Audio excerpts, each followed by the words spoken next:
if India really has to compete with the best in the world, two other things also come into play: cost of doing business and quality of doing business. Especially as the whole world is looking at a China plus one strategy, or China for China and India for the rest kind of a strategy. I think it's imperative we bring in reforms, long-lasting reforms, in terms of ensuring that even dispute redressals are addressed in a very time-bound manner.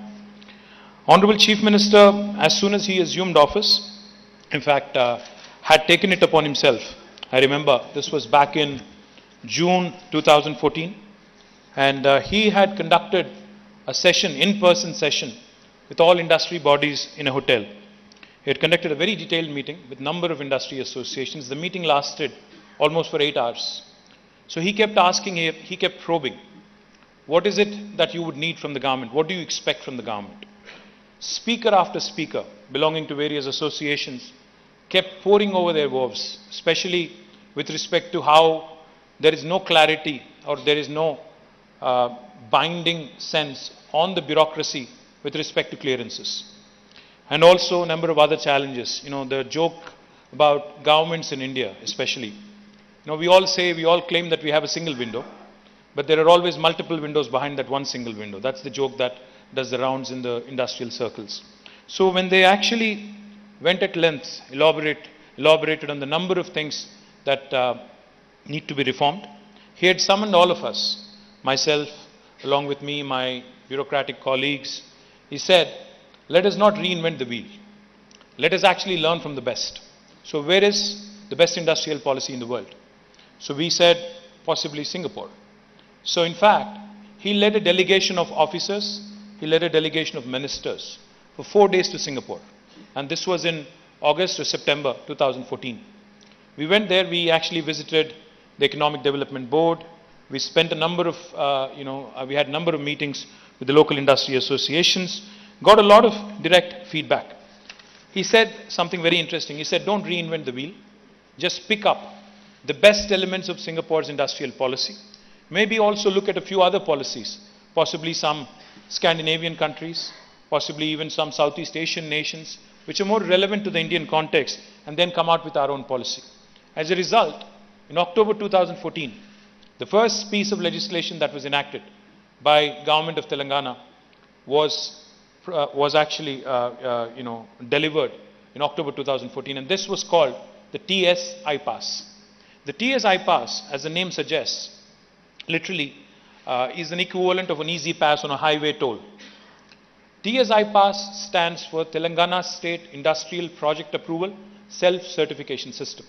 We wanted to make it extremely easy, and we actually wanted to confer a right on the investor in terms of how education is a right for a citizen, in terms of how there are several other right to information, etc.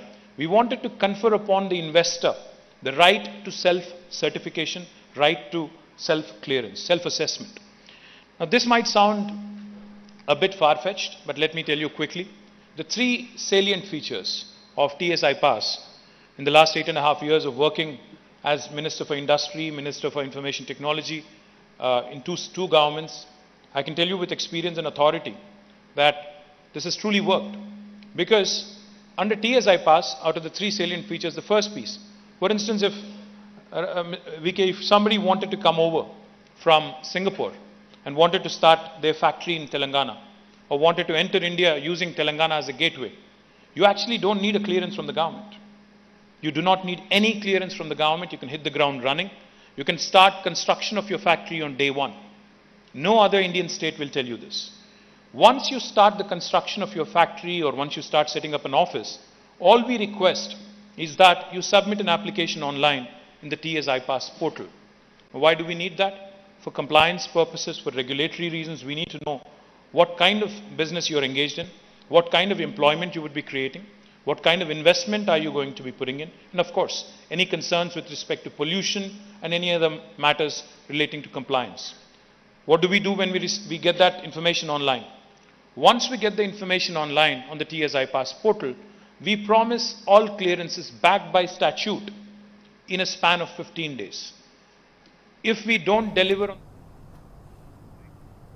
like the International Arbitration Center is extremely beneficial, and we have completely endorsed it and will continue to endorse it even more efficiently and strongly.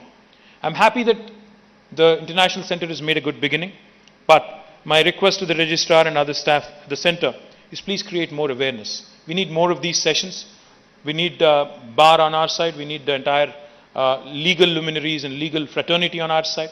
We need the administration on our side. We need more and more focus on this. And of course, whatever we can do in terms of bringing in the industry bodies like CII, FICCI, NASSCOM, FTCCI, HICIA to popularize the center among the industry bodies is something that we'll absolutely do. Also, having such a center, as was pointed out, in this city makes it very attractive for us also from a positioning perspective to bring in more investments, to attract more marquee names into the city so that we can tell them that there is early dispute redressal mechanism should there be one. Of course, as Minister for Industries, I would be failing in my fiduciary responsibility if we do not also recognize and take into cognizance that this facility is not just for the big boys, not just for the mega industries, but also the MSMEs who face difficulties and who have several disputes at their local level. There was a quick conversation that we had with VK and Justice Rao. They were kind enough to suggest, I know, some things which are within the purview of the state government.